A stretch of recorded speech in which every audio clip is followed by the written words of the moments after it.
The legends were real. The stories were wilder. And now it's time to talk about it. This is Wrestling Real Talk. And now your hosts, A.T. Huck and Rude Boy. Welcome to another edition of the one and only truly real podcast in all of the wrestling world. Of course, I'm talking about Wrestling Real Talk. And I am your host with the most on East Coast and West Coast. Of course, you're talking to the one and only Rudy Hill, a.k.a. Rude Boy. And yes, my tag team partner in crime, my homie, your homie, sometimes known as the Motor Booty. He is the one and only A.T. Huck. What's up, Rudy? What's up? I don't think I can roll my tongue on my name, A.T. Huck, like you can. But yes, man, we're going to have another great podcast tonight. Man, I'm so excited. I love what we do. And, man, we have so much to talk about. We do, including this past weekend, WrestleMania. And not only are we going to talk about WrestleMania, we're going to talk about WrestleMania Hall of Fame. We're going to talk about GCW shows. We're going to talk about we're going to talk about Sabu's very last match. And of course, I know you can't wait to get to the brunch, and we'll get to that a little bit later on right here in the program. Of course, this is Wrestling Real Talk. I'm Rude Boy. This is A.T. Huck, and welcome once again to all of our friends and listeners out there in the world. Remember, if you have any questions, comments, and or concerns, feel free to hit us up at mywrestlingquestion@gmail.com. mywrestlingquestion@gmail.com. I see our engineer, Bobby, is really happy with that I didn't fuck that up. Until now. Hey, but Rudy, man, we spent quite a few days watching wrestling this past weekend. We did. A variety of things, a variety of shows. We did, man, you know, and it all started with us getting together. And of course, it was apropos sitting in my living room with you, next to me with Carlito, Santana, and the whole cast of us. But listen, looking over and seeing you to the left of me was apropos because we're seeing one of our dear friends' careers coming to an end. Yes, we did. And you know, he didn't just cash it in. He went out there and actually did some work. He did, man. And, you know, Let's talk about that. I have mixed feelings about the match. You know, this is Wrestling Real Talk. Right. You know, both you and I, well, you know, I was there, not in the business, but for Sabu's first match in Hamtramck. I know you were. Yeah, I saw his actual first match, but I wasn't in the business at the time. So I did see a progression in who he became. He was Terry S.R. Terry S.R. on that show. I remember it. Yes. Because I seen him a few months later in Windsor at the Windsor Ice Arena. As well. Yes. You know, I have a story about that night. He actually wrestled the Sheik. Is He that did, the same yes, one you were on? absolutely. Yes. He got Yes. slaughtered. Yeah, he did. But, man, I had a camera. Okay. And I was like, I got to get pictures of this match. This is, Yeah. you know, and I don't think I knew he was the Sheik's nephew at the time. I didn't know that. Right. But I remember him being Terry S.R. and I liked him. So I went, and then it was the Sheik. Right. So I of went course. running down there, slipped on the ice because they had the boards Oh, I remember over that. the ice. Yes, I yes. fell, but I recovered real fast, got my camera, and got the best pictures ever of the Sheik and Sabu, Terry S.R. at that time. Right. I was so happy. Got to my seat, looked at my camera, and the camera lens was still on. Oh, Didn't get a single picture. Yeah, man. Oh, no. So I hated that. That would have been some great pictures that nobody else had. I think I saw somebody post some. It may have been on something. I think, you know what, my dear friend over in Windsor, Mike Michalski, he has, I believe, photos. I know for a fact he has the posters. He collects the posters. But the Sheik was posing for me, pulling Sabu over to the ropes right for the camera. Oh. Man, I felt like I was Bill Apter or something that night and left the lens cap on. My goodness, man. Shout out to Mike Michalski over there in Windsor. But back to your story. Yeah, back to Sabu, and then from there, I didn't see him for many years after that, until, of course, the classic night when we got in the business in 1991. Yes. Right here in Detroit, Southwest Detroit at Azteca Hall. Yes, sir. Sabu was on the show. Rob Van Dam, Bobo Brazil, The Sheik, Sweet Daddy Malcolm Monroe, Violent J, Rude Boy, A.T. Huck with a loaded night. Man, from top to bottom, a loaded card. Yeah. And you know what? You could say what you want about Sweet Daddy, and there was mixed feelings about him for years and years and years.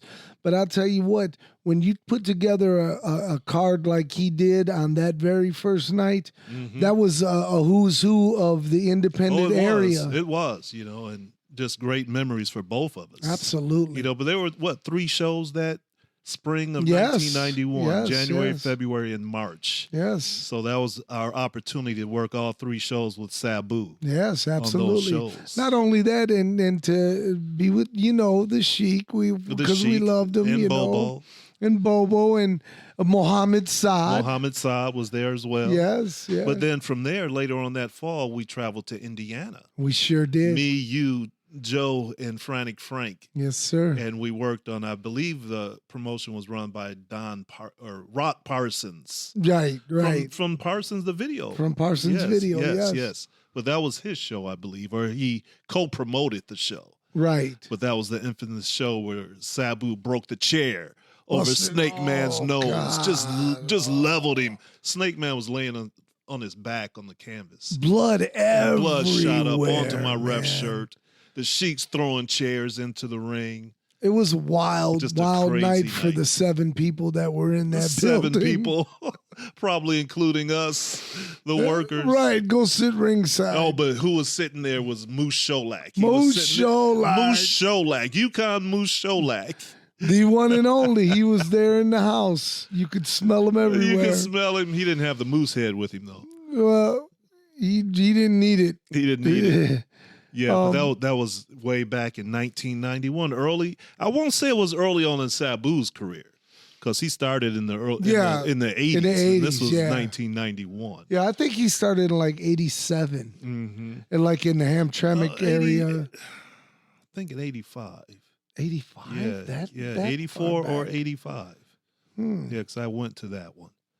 Nice. But yeah, it was a long time ago. But and from there.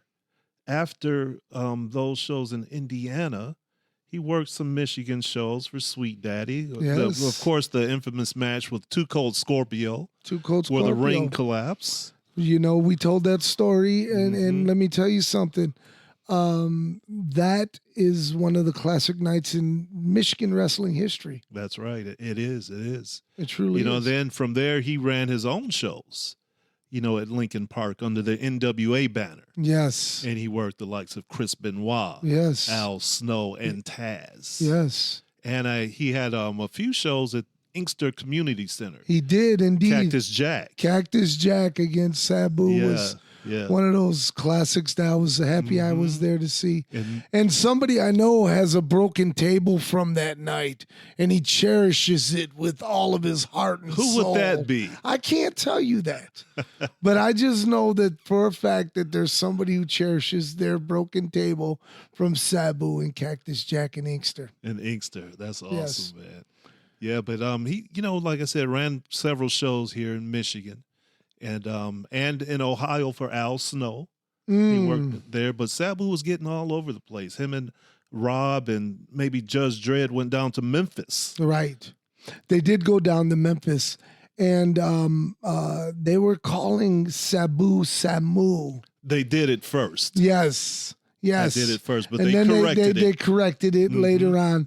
And then soon after that, it was look, we can go through his whole career. It would take us up the whole show. It would be a whole show. But of course, he hits FMW, and then the world changes for one Sabu. The world changes. And I'll keep it short, but, I told you this before. The Sheik called me up on the phone. And I was like, whoa, man, this is the Sheik calling me up. But he knew I had tape of Sabu. And it was before they actually went to Japan. He wanted to send the footage to Japan, to FMW of Sabu from Azteca Hall. Nice. Now, I don't know if he ever used it, but that's what he called, and I took it up there and gave it to him. Nice. Little short story there, man. But yeah, we could go on forever about Sabu, but let's get to his match. Well, real quickly, before we get to that, I got one last thing I would like to say. Some of the stories people know already. One thing that I would like to say about Sabu, I love Sabu. I consider him a brother. However, Sabu, he changed the face of wrestling. He truly did. One man did it on his own. And he did it in ways where that man should be a billionaire right now, living on an island somewhere. And it pisses me off that he's not that guy on that island. Yeah. Does he even have a Legends contract? He has none of those. None of that. None of those. No. And it's a damn shame that a man like Sabu doesn't get his recognition and his flowers while he's fucking here. Because the moment that man dies is the moment that WWE and everybody, AEW, they're all going to suck his dick. Right. Exactly. But you know what? That's bullshit, man. Give the man his flowers while he's here. Yeah, but who makes that happen? I mean, guys like Triple H, Triple H, that's what I mean. They would have to make it happen. Exactly. Because anybody under them, would they even give them the time of day? Right. A petition or something like that. And okay, so now we go on to the match. Now, Sabu, when he comes out, he's in this. First off, shout out to Joey Janela. Let me shout out Joey Janela. Went out there and had as good as he could match. He did. And it really, that's one of my few times seeing Janela. Yeah. I know of him, know about him, but I actually watched and observed. And he has a heart for the business. Yes. A respect for Sabu. A strong respect for Sabu. That whole video montage that went on through the night showed his appreciation for Sabu. So I got to hand it for Janela for that. But yeah, you said Sabu came out in the white suit, and right off I was thrown. Yes. I was like, what's going on here? Yes. Now let's go back in time for that evening. Because the actual pay-per-view started at 10 p.m. Eastern Standard Time. True. Sabu hits the ring at 1 a.m. Eastern Standard I remember time. us struggling at some point whether or not we were going to continue, watching because the show was that long. We were and late. It was that late. It was late. And by the way, Sabu and Joey Janela made it well worth the wait. It was worth it. I'm glad we waited until well worth the wait. But like I said, I'm kind of bittersweet with the match itself because I was thrown off. He came out in a white suit. I was expecting his traditional garb. Right. And then, his ring, his movements and everything were different. And I know Sabu's older. Right. So I'm not expecting him to do all the things he did when he was younger. But no doubt. You know what I'm talking about. Right. Well, he was a more toned down version of what we're used to. However, I did love the braids. The braids were dope. Yep, that looked good. Good. And you know what? I didn't mind the suit. It went like you said. It threw me off as well. It was just a few things. It seemed like Sabu would turn it on and off. Right. In the match. Well, during the match, we're wrestling real talk here, right? All of us sitting in the living room was saying, what is Sabu on? Yeah. Because all of a sudden he just break out and start smiling and trying hugging. to hug it. trying to hug like, Janela, you know? Like, what See, is... those are the things that threw me off that made me bittersweet. But then all of a sudden he would turn it back on. He turned it right and back on. And start stabbing him in the head and taking these crazy bumps. And then, of course, it was time for the guests to arrive. And, of course, you heard the whistle. Everyone heard the whistle from the back. Mm-hmm. The one and only, the great legendary Fonzie. Fonzie was in the house, and I thought that was real cool that he came out in support of Sabu. It was good seeing Fonzie. And I remember Fonzie in ECW, man. Fonzie was great. He was all about the boys in the back. He would come with boxes of donuts and water, and say, Huck, these are for the boys. Really, man? Yeah. So Fonzie was great, man. He got to travel with him and Sabu and Rob Van Dam while I was in ECW. I was fortunate enough to have jazz cigarettes with Sabu and Fonzie and Carlito. Yeah, plenty of times. Yeah, I mean, just recently, and it was good catching up with them. And it was really cool because Carlito's always been a big ECW fan, even since he was like a real young kid. So every time he gets the opportunity to even hang out with a guy like Sabu, who's been to our house a million times and hung out and everything, it still is special to him. And especially to do it with Fonzie, and it was cool. It was a fun, cool time. Anyways, I failed to mention, it was kind of an important deal about the match. It took place in barbed wire rules match, which means there were no ropes. No ropes, just barbed wire where the ropes should be. Barbed wire, I mean, there were barbed wire around the ring. There were barbed wire traps. I mean, this was, when I seen this, I said, Sabu's going to actually do this match? And did he? And he turned it on. He went head first through the ropes into barbed wire and boards. Yes. Head first. Yes. Man, I thought he was going to die on that. But the next one. Oh, my God, where he ripped his neck open. Yeah, that was brutal. The one the where back he went of his through, neck. Yeah, he went through the boards, through the ropes, to the floor, straight to the floor. Man, he didn't just cash it in that night. He went out there and really put on a fight, really put on a spectacle. And, of course, so I can't remember the guys who jumped in the match while they're trying to fix up Sabu on the floor. Oh, my goodness. I'm trying to remember, who was it? Too. Oh, Atticus Cogar, the Cogar brothers. That's right. That's who it was. That's right. And then all of a sudden, all you hear blasting out of the loudspeakers is the great Metallica. That's right. Sandman.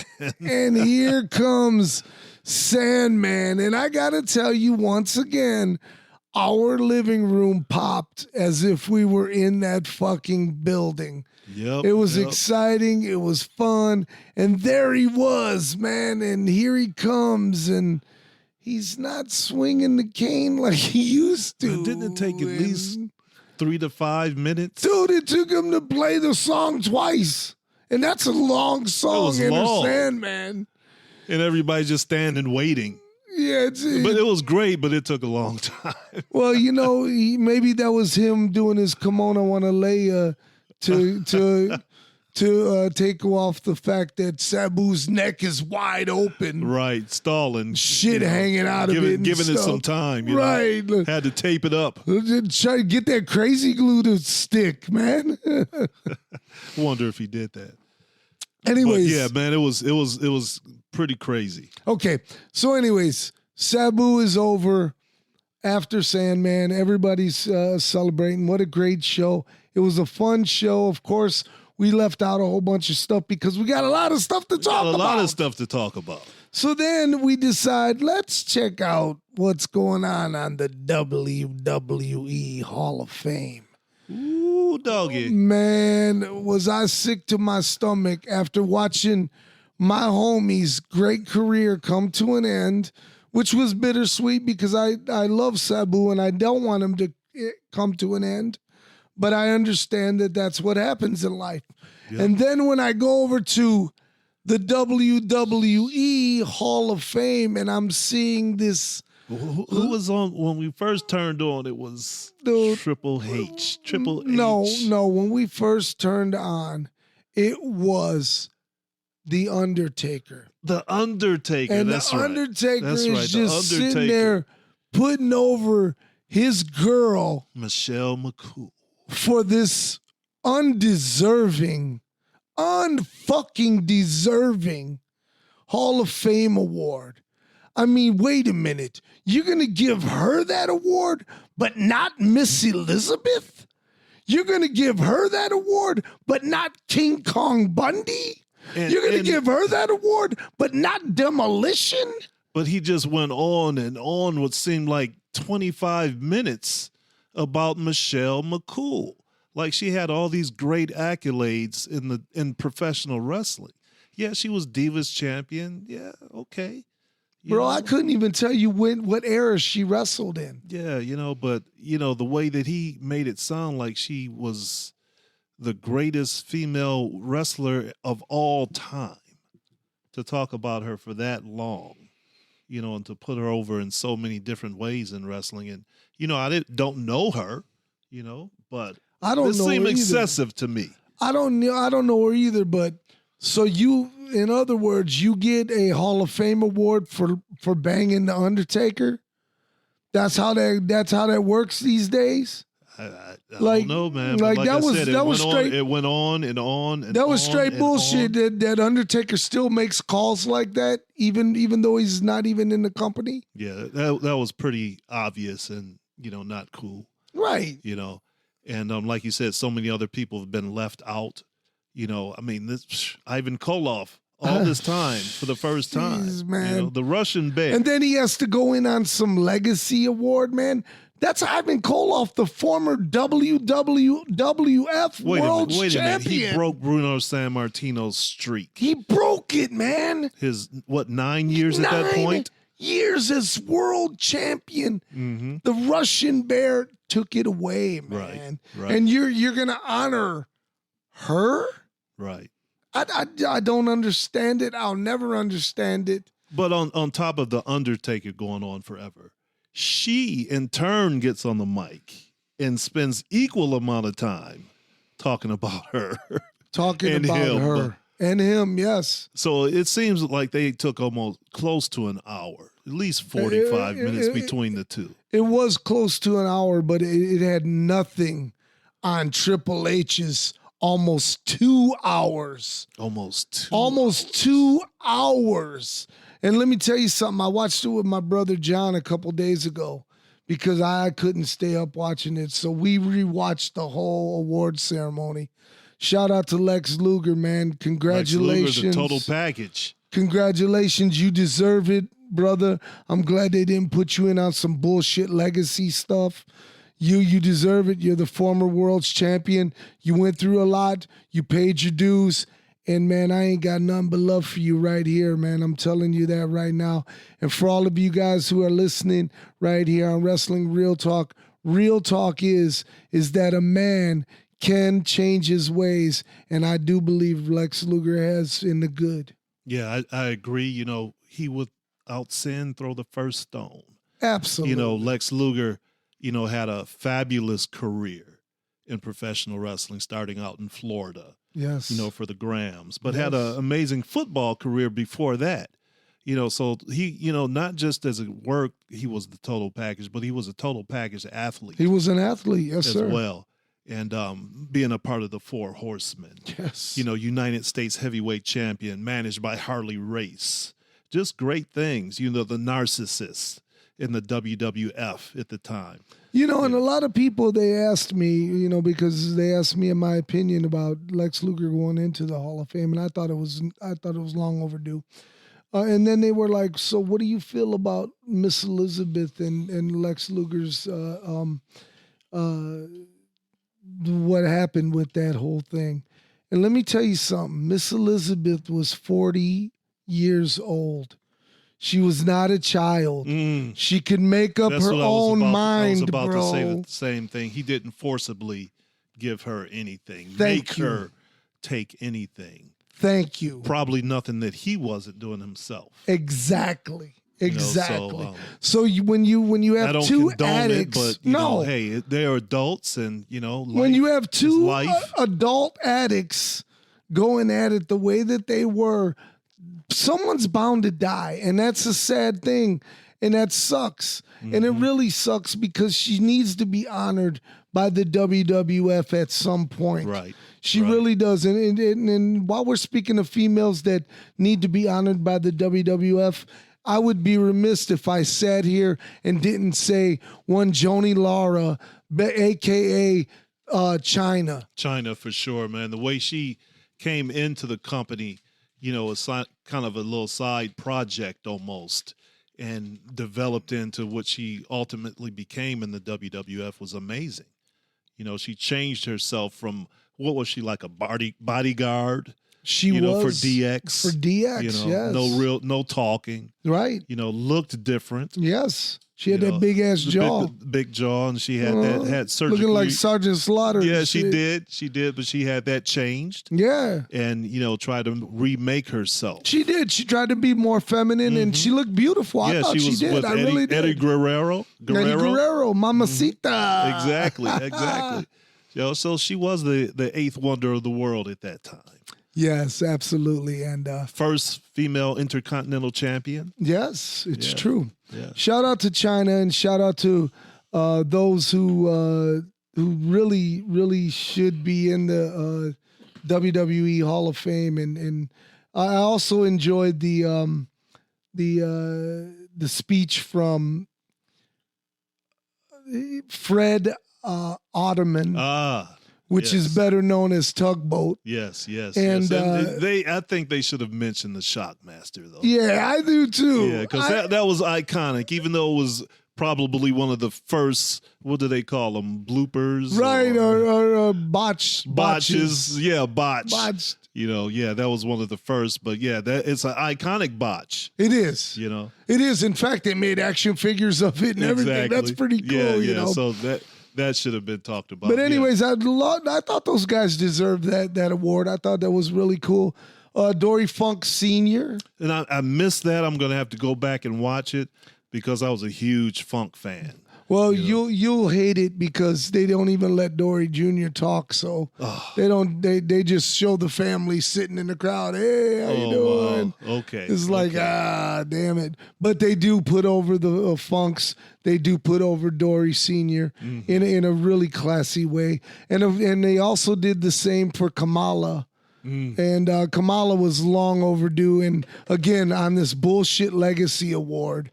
Why can't he? No, Kamala shouldn't be legacy. Right, exactly. He did way too much. Exactly. To be legacy. Exactly. But so did Ivan. You know, come on. Exactly. You know, to me, a legacy award should be for people who never worked there.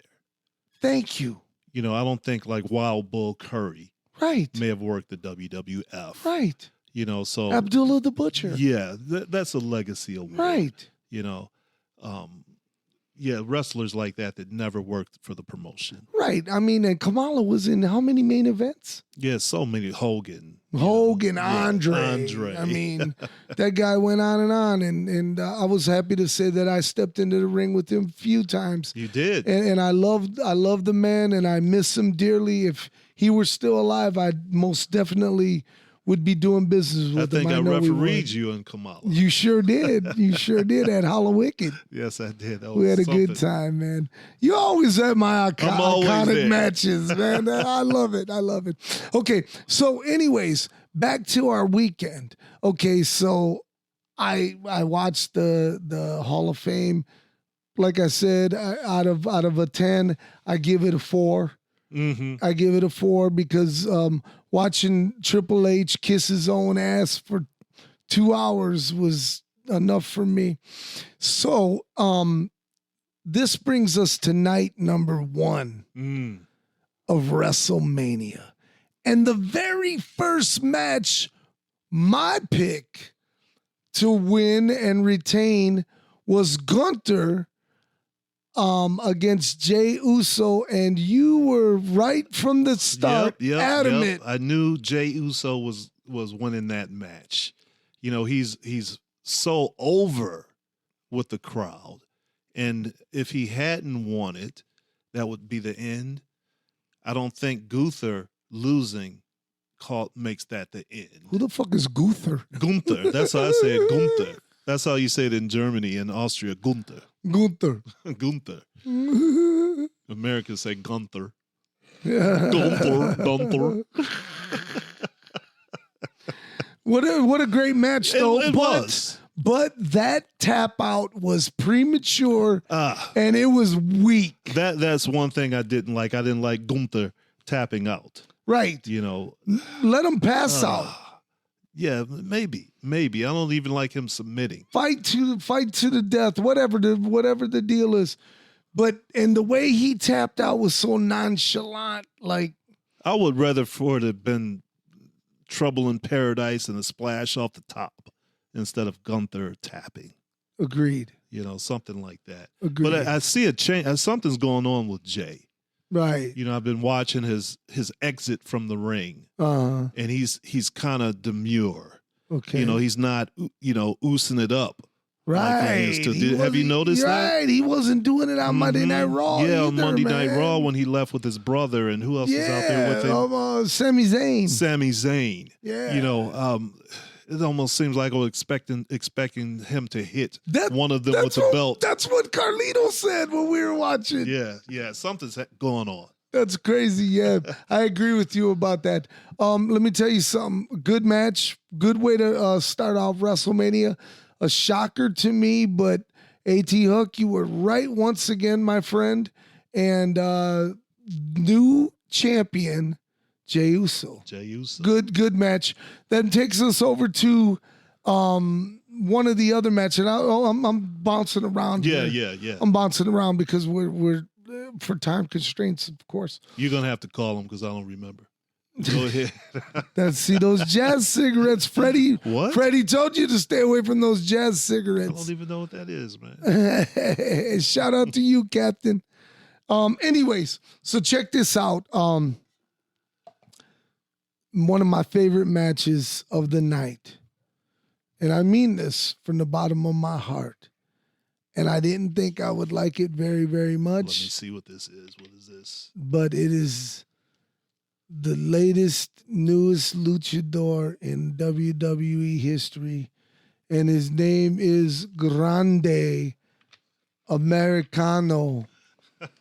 And he faced Ray Phoenix. And remember when they said from the Gulf of America? The Gulf of America. Oh, we popped so You're talking hard. El Grande Americano, the great American. Yes. That's who he is. And who does he resemble to you? He doesn't resemble nobody. Everybody knows that's Chad Gable. Why do you keep saying that? Because Huck? it is. It's Chad Gable. How do you know? I know. How do you know? Look at him. Look at his Did you body. watch him put it on? I don't have to watch him put it on. So he looks like Kurt Angle. Get out of here. He don't look like Kurt Angle. I like him better now than I did as just Chad Gable, so that's okay. Who's Chad Gable anyway? It's Vince McMahon. It's Vince Gable. Vince Gable. Yeah, it's Vince McMahon. There's a meme going out there that is Vince McMahon. That's pretty funny, man. Anyways, I thought it was a good match. I thought it was a good match. Ray Phoenix is very good. Very good. High flyer. You know, similar but different than Penta. Agreed. Who's his brother. Oh, yeah. Yeah, but, if they get behind him, we could see some very good matches. I agree with you 100%. So that takes us over to the ladies three-way. And the ladies three-way was contested by the beautiful Miss Bianca Belair. Belair, the EST of the WWE. I agree with you. Yeah, man, right she's phenomenal, man. She's a great athlete. And to say the least. And to have her in the ring and to be in there with Rhea Ripley. And Rhea Ripley is, look, dude, she's sexy, bro. Well, she is, man. She's pretty awesome in her own right, man. She can kick ass, bro. Two very different personalities between her and Bianca Belair. Mommy is mommy. That's all I got to say. And the thing is that during this three-way, no one counted the champ in this at all. Yes, I know. No, it was all about the two of them. Right. She got thrown in the mix, with something to do with the champion. Mm-hmm. And she's, a great athlete, but world champion, with all the talent that has so much charisma, out there. I'm not sure about her being champ. She was great last she's night a great on Raw. wrestler. She is. On Monday Night Raw, wrestler. she was dope, man. On that second Raw, she was dope. But the champ retains. Yes. Over Rhea Ripley, man. Well, I think what was it, Io Sky? Io Sky, yeah. She needs the championship more than the other two. That's a fair assessment. Keeps her, in the spotlight, keeps her in the action. She's world champion and fit her in there with all this other storyline stuff going on around her.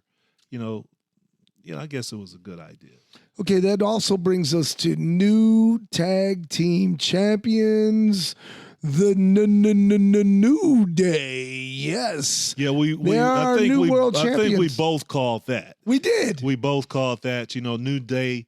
They've gone through a big change lately. A little sour, if you will, and the Ring Raiders, the War Raiders. Yeah. Very good, very good, but just not hitting it. Hey, man, I got news for you, man. Let me tell you something. The New Day found a resurgence the other night, and I do believe that the New Day is going to be around for a while doing their damn thing, and I'm really proud of them. I'm happy for them. They will. They deserve it. They deserve it. Carlito just showed me a post. Mongo McMichael passed away. Oh, no. Yeah, Steve Mongo McMichael. Steve Mongo McMichael from the Chicago Bears, first and foremost. And then, of course, WCW Nitro. And let me tell you something. And I've had several run-ins with Steve McMichaels when Insane Clown Posse was in WCW and we'd go to Monday Nitro. Mm-hmm. And every time we ever came across that man, he was nothing but very nice. He's going to be sorely missed. Rest in peace, Mr. McMichaels, and thanks for the memories. Yeah. Where were we? What we were talking about? We're still at WrestleMania. We're still finishing up on the ladies' match, and we just finished up on the New Day. Mm-hmm, See, the New too many Day. jazz cigarettes for me too, and the War or Raiders. not enough for me. Not enough. Not enough for me. Okay, so anyway, bro, I'm alcohol free, homie. Yeah, I know you are. For how many hundreds of days now? Man, 314. That's great, man. We're sitting here drinking this Diet Pepsi. We are, man, and I'm enjoying right it, along man. with you and Carlito. And Bobby Rocks, man. We got the best crew. Let me tell you guys something.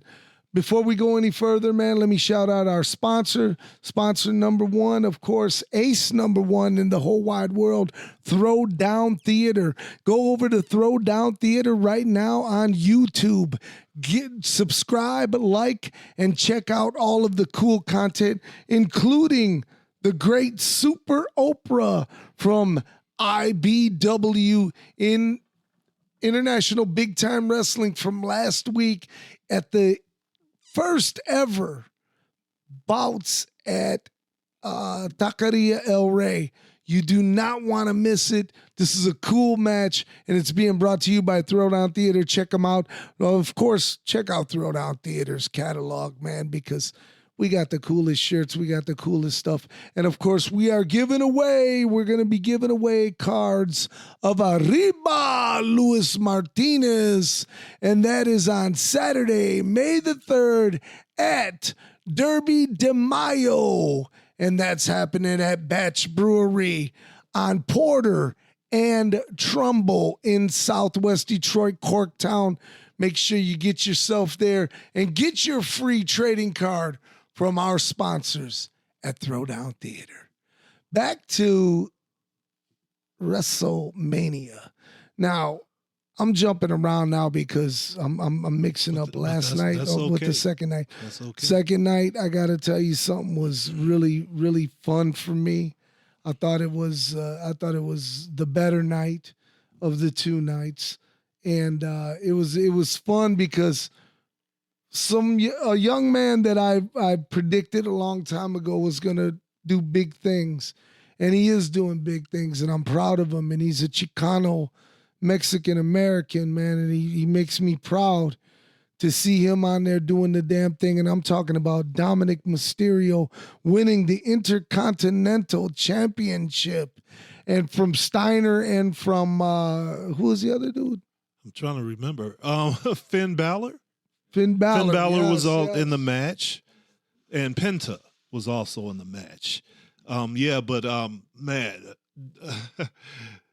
Dominic, man, I always knew that eventually they were going to put a strap on him, the Intercontinental title. Oh, yeah. He has so much untapped charisma. He hasn't gotten to his full potential yet. And we're going to see some great things out of Dominic Mysterio over the next 10 years. He's the modern day Eddie Guerrero, bro. Yes, over the next 10 years. Even, he's his own thing. I love it, man. I can't recall somebody with the persona that he has. And what about the Heat? Yeah. Oh, my God. Well, you know what? I think that's going to change. They would boo him whenever he started talking, but I think that's going to turn around. I agree with you. Those boos are going to turn to cheers. I agree with you. I do believe like he's going to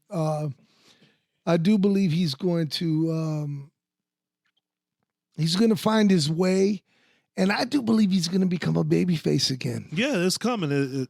Inevitable. Yes. And it's going to probably start with Finn Balor. Yes. They're already setting the seeds for that. Yes. Some jealousy and things like that. Yes, I agree. But like I said, over the next 10 years, we're going to see him progress and evolve. Yes. And into a real superstar, at the top of the card. Speaking of evolve, I'm hoping that. Speaking of evolve, shout out to local referee, former IBW referee, Jeff the Ref Bundy, who is on WrestleMania and on Raw from WrestleMania. I missed Congratulations to him. Jeff. Doing his damn thing out there. He was on WrestleMania? Yeah, he was on WrestleMania. He did like a pull apart or something. Oh, he was in part of that stuff. Yeah, it was Okay. And then the second night on Raw, he was a part of I can't remember, but I remember Santana was like, "Hey, there goes Jeff the Ref," and we're like, "Where?" And we looked, we're like, "Oh shit, there he is!" Cool. And so good for him, man. I'm glad. Jeff, man. I'm glad he's doing his damn thing out there. Good for Jeff. Now, the first night, that main event. Yeah, we're talking about Roman Reigns. CM Punk, and who is Seth Rollins. Well, now let's give the proper props. CM Punk was being brought up to the ring by one of the coolest bands ever. Yes. And when I heard that Living Color was gonna do Cult of Personality live for CM Punk, I kind of queased because I was like, oh, because that might not. It might not sound come right. off as good as you think you want it to. But Carlito reminded me, man, Dad, remember these dudes are seasoned veterans, man. Mm-hmm. And guess what? They went out there and murdered it. Yeah, they nailed it, man. Right from the beginning. Man, murdered it. And right then and there, I thought, oh, CM Punk is over, man. Yeah. He's over. And then it was Seth Rollins' turn.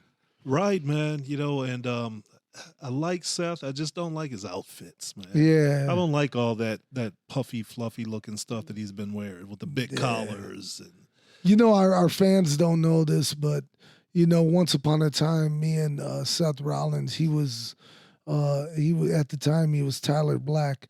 Me and him, we got into an altercation in Iowa, and it was during the Katrina hurricane relief. And me and some local guy, we wrestled and we tore the house up. We pretty much tore up the concessions. And well, the promoter said, "Hey, man, you know what we brought you here for, and we want you to get wild." I said, "Excuse me?" He was like, "Yeah, I want you to get wild."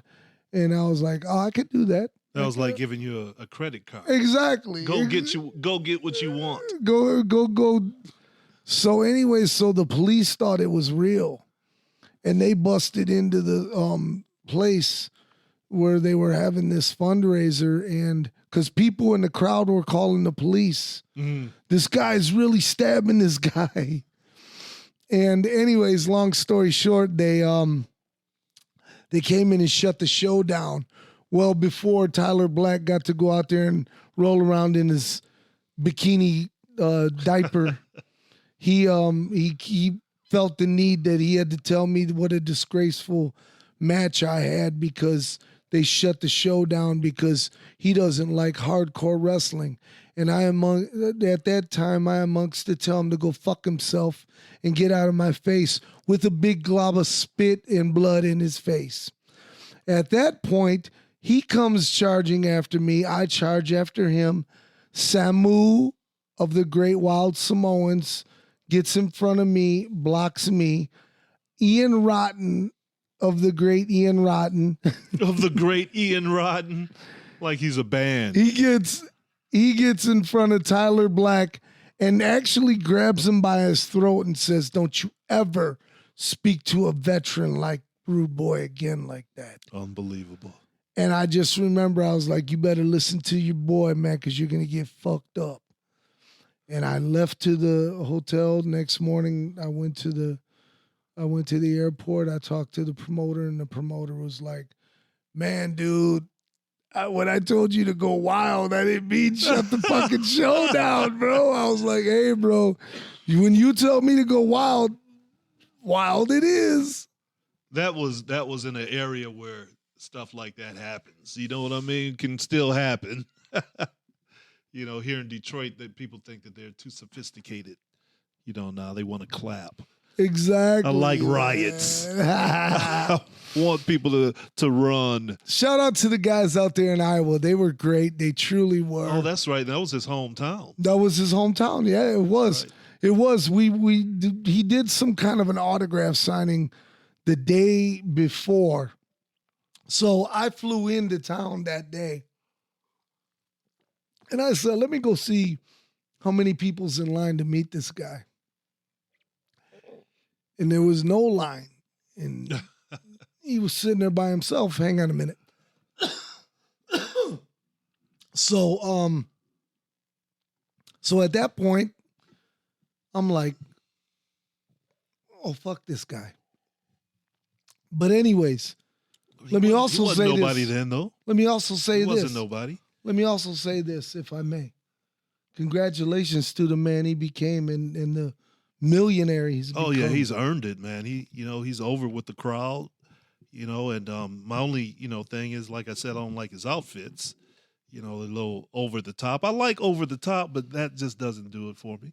But, it's cheesy over the top. But getting to the match itself, I kind of foresaw what was going to happen at the end, with Paul Heyman, and I think it was, I hate even using these terms, storyline wise, that it was good. Yeah, they kept it going. I love the way they kept the story going, and just it really captivated all of us watching. Right, because going back with Roman Reigns, or staying with CM Punk, however it worked, a favor, would have been kind of status quo. Going with Seth Rollins changes the game. It puts a whole new aspect. And then Monday adding Braun Breaker to the mix, which I wasn't expecting. Right. That changes the ball game right there too. Exactly. Yeah. So Exactly. it gives you something to look forward to. It does. It truly does.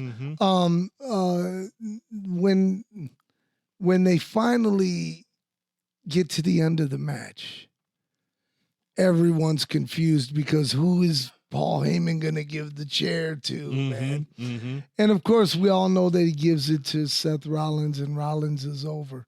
Now, let me ask you this. Does this hurt CM Punk and or Roman Reigns in any way? Nope, won't hurt them at all. You know, they're both still going to be at the top, going for titles, continuing this feud. No, neither one of them are going anywhere unless it's something we don't know, injury wise or movie wise, that type of thing. Right. But I don't think that they've soured in any way with the promotion. They're top guys for a while. And ladies and gentlemen, we've been bouncing around about WrestleMania. And like I said, speaking of bouncing around, Charlotte Flair goes 1-on-1, and her opponent was Tiffany Stratton. Stratton. Yes. Not Stratus. Stratton. Yeah. Yeah, I thought that Charlotte was winning this. Yes. And I think you did call Tiffany, if I'm correct. It's true. Yeah. And I didn't think the match was horrible at all. No. I didn't think it was either. I do think that Charlotte had a lot of ring rust, and she probably could have used a little bit of working out in the ring beforehand. But I mean, if that's the worst thing that could happen, I wonder if she did though. I mean, well, they have plenty of facilities for. Oh, I get that. Their I get wrestlers that. To get the rust. I get off. that, but I mean, in front of a crowd and stuff, because she hasn't worked It's been a while. Yeah, since her injury. Yeah, and but she looked like she was in there for a purpose. She was in there, no nonsense. Right. And man, not an ounce of fat on her body. No, literally. No, it's true. It's true. Yeah, but that and I don't think that's necessarily over. Right. Just because you didn't win at WrestleMania, don't mean that it's over. Right. I don't think. When you have star power like that, I think that Charlotte still has a lot of star power left. Agreed. I'll definitely agree to that. Okay, so then let's talk about the main event of all main events. And the main event of all main events for the whole weekend, for the whole week at that, for that matter, was John Cena taking on the WWE World's Champion, Cody Rhodes. Yes. The American Nightmare. American Nightmare versus John Cena. I keep calling him China. You can't see me. You can't see me, John Cena sucks. That's another one that if it had ended another way, would have to go in another direction. Let me tell you something, man. Since that match was announced months ago, I told Bobby Rocks to his face, John Cena is over. He is over. I just knew it. I felt it. And there's no secret. Everyone knows who listens to this podcast knows that I love John Cena. I think he's the best in the business. And you know what? Is he taking some time off from movies and stuff? Only time will tell, because there's no guarantee he's going anywhere in 35 days or whatever the hell it is, man. This is wrestling. They still have a lot of traction left in this. It started relatively not long ago. So they need to milk it more. And putting him over for the title like they did was a smart move. Now, I don't necessarily like how they did it. I think that was kind of like, I don't even know the performer's name that they brought out at the end, unless you say it, then I know it. Right. But I was like, what's going on here? For the match to be as big, and it may be bigger to other people. Right. Than it is to me. Right. Because I'm not familiar with, what's his name? Who? That came out at the end of the match and helped John Cena? Oh, that was Travis Scott. Travis Scott. Travis Scott. I don't know much about him at all, but for me, it was like, yeah, I figured, he was a rapper, but I don't know that much about him. Do you? Yeah, I do. I'm not a fan or anything like that. I mean, but then again, I'm not 20 years old either. Right, So, right. That's what I'm saying. For that to mean anything to me, it was like, who's this kid? Right. That's how I felt about it. And to me, it took away from the match. I didn't like that part either. Especially when you're not there with The Rock, because that's who you initially came in with. I was expecting The Rock to be involved with it because of the whole angle that when he first turned on Cody Rhodes, right. The Rock was out there and they had this supposed deal. Yeah, you're right. That brought all this about. So, I was expecting more of that. Not on the lines of last WrestleMania where Undertaker was out there and this guy was out there, Right. But The Rock seemed, flagrantly missing to me. Yeah. It was blaring to me. Agreed. All in all, I thought WrestleMania, the first night, I thought it wasn't that good. I wasn't impressed by it. I gave it a 4 out of 10. And then the second night, I gave it a strong 9. You gave it a 9. I don't think it was that much, man. I'll give it a 6 or 7. For me, wow. Compared to other WrestleManias. Sure. Yeah.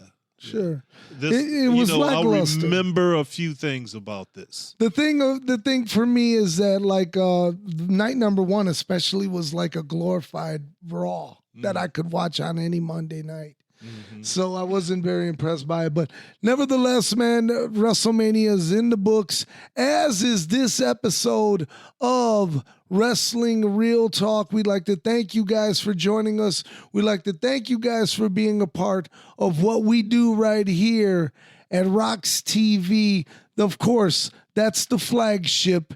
That's the umbrella of all of us, including Cruising the Barrio, International Big Time Wrestling, Throwdown Theater, and yes, Wrestling Real Talk. Once again, we're not here for a long time. We're here for a good time. We will see you next week right here on Wrestling Real Talk. Peace and love. Peace.